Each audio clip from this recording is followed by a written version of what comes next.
I also think it's a good idea to see how compiler approaches unrolling. So let's look at std fill.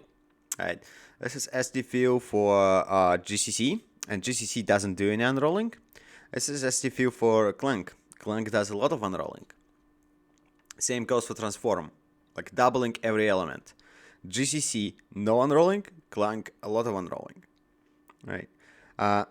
An interesting side note here is GCC does a shift to do double, and Clang does a plus. But whatever. The important part is unrolling.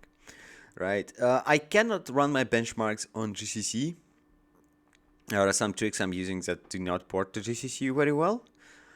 But I can do the next best thing. I can use Eve's version of transform, and Eve's algorithm accepts an unrolling parameter, and I can compare unrolling 1 and unrolling 4.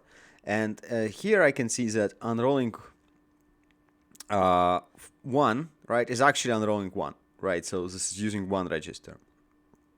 Unrolling 4, however, unrolls more than 4. Clang sees that we unroll 4, and it unrolls more. On GCC, this is about what I really wrote. Like, so roll 4 registers and double all of them and store. Right. So how did it do? Well, like the unrolled transform and the standard transform, so what Clang generates by itself, produce exactly the same performance results. And the one without unrolling is about 30% slower.